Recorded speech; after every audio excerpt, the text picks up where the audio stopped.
Thanks for tuning in to leftcoastnews.net. News and information from the wacky, sometimes communist, liberal west coast of the United States. For more, visit leftcoastnews.net.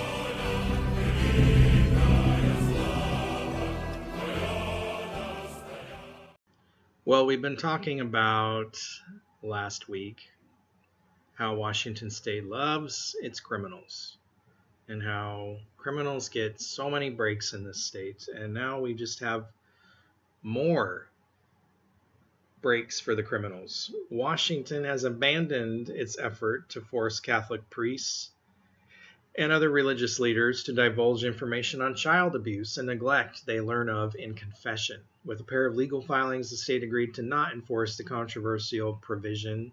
Is it really that controversial? Of a new state law that adds clergy to a list of professions that must report to law enforcement when they have reasonable cause to believe that a child has suffered abuse or neglect. Stipulations filed in federal court on Friday will largely preserve the law while casting aside the controversial component related to confessions. Catholic bishops and Orthodox churches sued over that element, arguing it was unconstitutional. The agreements the state reached in those cases reflect a preliminary injunction issued by a federal judge that has prevented the state and counties from enforcing the confessional reporting provision since the law took effect July 27th. Lawmakers approved the law during this year's legislative session. Governor Bob Ferguson signed it in May. The Trump administration is also waiting on the case, siding with the churches. Sorry, I don't agree with this at all. In the case brought by three Catholic bishops, U.S. District Court Chief Judge David C. Estrudillo ruled that requiring disclosures on information learned in confession infringed on their First Amendment right to practice religion and would force priests to violate their sacred vows or face punishment by the state. State attorneys concluded that given the judge's reasoning, settling the legal fights now was the best possible outcome. It keeps crucial portions of Washington's mandatory reporting law in place while also preserving the legislature's authority to address issues with the law identified by the court. Catholic leaders and their lawyers celebrated the legal victory. Preventing abuse and upholding the sacred seal of confession are not mutually exclusive. We can and must do both, said Jean Hill, executive director of the Washington State Catholic Conference. That's why the church supported the law's goal from the beginning and only asked for a narrow exemption to protect the sacrament, she said. We're grateful the state ultimately recognized it can prevent abuse without forcing priests to violate their sacred vows. Do their vows include not fucking kids in the ass? Doesn't seem to, because we're talking about a church that historically, the Catholic Church, has tons of child abuse, tons of sexual abuse by its priests. I think this is disgusting.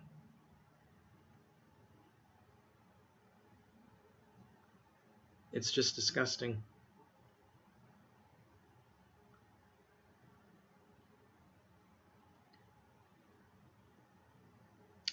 There are some fights worth fighting for. This is one of them, said Mary Dispenza of the Catholic Accountability Project. Priests are not above the law. This secrecy or priest privilege fails children and keeps perpetrators safe. Yes, something this state excels at, keeping perpetrators safe. Able to molest and assault children again and again. The federal judge who blocked Senate Bill 5375 is putting the law above the life and protection of children. Senate Bill 5375 added clergy to the state's list of individuals legally required to report suspected child abuse to law enforcement or the Department of Children, Youth, and Family Services, also a worthless, useless organization that fails time and time again. Department of Children, Youth, and Family Services. A member of the clergy is defined in the legislation to cover any regularly licensed, accredited, or ordained minister, priest, rabbi, imam, elder, or similarly positioned religious or spiritual leader. I think it is disgusting.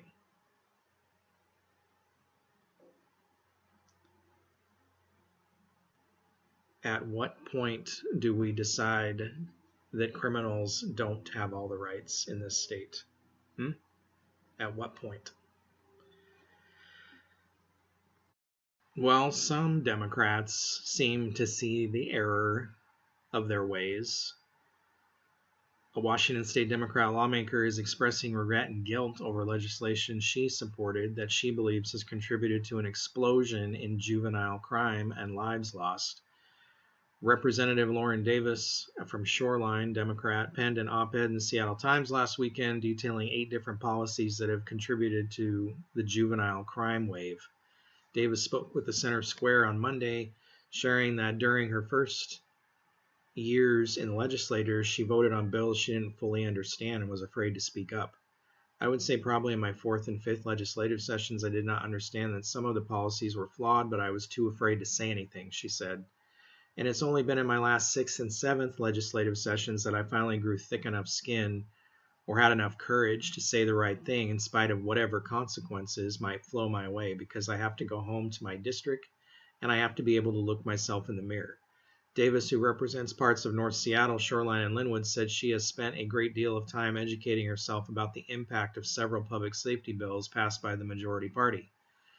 I have sat with weeping mothers, constituents of mine whose children were slain by fellow teenagers, she wrote in the op-ed. Juvenile arrests in Linwood, a city in my legislative district, have nearly tripled from 130 in 2022 to 355 in 2024. During these heartbreaking meetings, I find myself racked with guilt. I am culpable. Yes, you are, as are the rest of the members of your party. I found out that it was actually the state's own policy that prevented schools from serving in the interceding and referral role in the way that they used to, she said. So I guess what I'm trying to say is that it was dawning on me that these are all related, and it was a revelation for me. Davis said she's well aware that speaking out may not be received well by some. I think it's important that as a policymaker, I'm honest with the public and that I'm honest with my constituents, as they deserve to know, Davis said. I didn't run for office to get reelected. I ran for office to do the right thing and to try to make a difference as long as I'm in this seat. I did not use to speak out. I was not a person who demonstrated political courage. I was fearful of ramifications for my own political party, fearful that something wouldn't land well with voters. You can run afoul of certain interest groups and they will come after you. Yes. Democrats have a decisive majority in both chambers of the legislature. The Center Square reached out to House Speaker Lori Jenkins, Democrat Tacoma, for comment on Davis's pointed criticisms. We're going to have lots and lots of bills coming forward and ideas coming forward, and I'll be interested to see what Representative Davis's are, Jenkins said. The Speaker did not directly respond to Davis' suggestion that Democrat policies have created the public safety crisis facing the state, particularly the spike in juvenile crime. There's probably a wide diversity in my caucus, at least on what contributes to what and what helps. I guess I'm used to people critiquing every policy that's passed in the legislature. The real issue is, okay, if you say it should be fixed, what's the fix? Queried Jenkins. The fix is to enforce the law. The fix is for there to be consequences, punishment for committing crime, which right now there is not in Washington. Listen, there's no limit on the policy approach that any member can bring forward and then build the coalition to pass a bill, right? So that's the work of the legislature to do that, she said. So it's just important to remember that there's a lot of perspectives. Representative Davis is one of my 59 in my caucus, and I'm sure there's going to be a lot more discussion this next session. Davis isn't holding her breath when it comes to fundamental changes in public safety legislation in the next session. I tend to be extremely optimistic by nature, but I'm not at this time very confident that there would be adequate votes to reverse on most, if not all, of the items that I highlighted, she said. The focus instead will be on trying to prevent the resurrection of bills from the 2025 session that Davis feels would exacerbate the situation. One I referenced in the op-ed, Senate Bill 5296, nearly passed the legislature, and we were barely able to stop it, she said. The legislation would have modified the juvenile justice system by requiring courts to find that community-based placement was inadequate before committing a youth to a juvenile rehabilitation facility. Let's talk about it instead of just punishing people, right? The ultimate goal of these people is for especially juveniles to never go to jail for any crime, rape, murder, any crime, no jail time. That is their goal.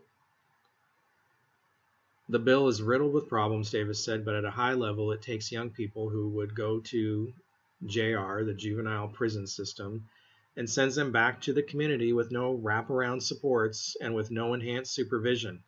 This is the same community where they've been committing acts of violence. This wasn't the only bill to earn her ire. Another bill that is particularly egregious is Senate Bill 5266, Davis said. That bill would allow a juvenile to murder up to 3 people and get out in 6 years.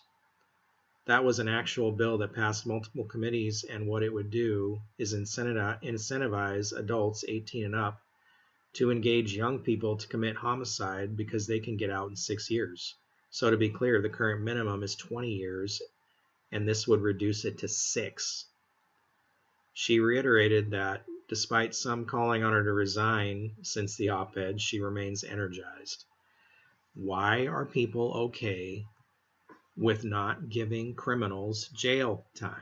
Have you never been a victim of anything? Are you this naive that you think that community-based resources are somehow better than just good old-fashioned jail time? Jail is a deterrent.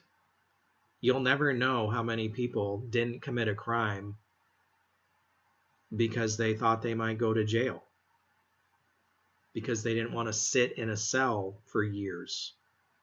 You'll never know. But we are seeing that knowing that you're not going to go to jail has had a huge increase in crime. Knowing that you're not going to be sentenced to anything serious in this state, crime is up. No matter what they tell you, crime is up. I see it every day. When is enough enough? You're getting hammered with taxes everywhere. Gas, your paycheck, the store, everywhere you go to pay for all this garbage that these idiots put into legislation.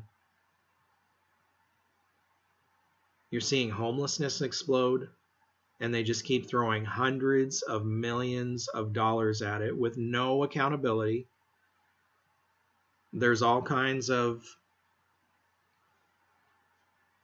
fraud going on with these programs that are getting state tax money to pay for homelessness, and you've seen zero improvement in homelessness. In fact, it's only gotten worse. Criminals being released constantly back to the streets to commit more crime and more crime. Nothing gets done. Why do you keep voting for these people who do not have your best interest in mind? When will enough be enough?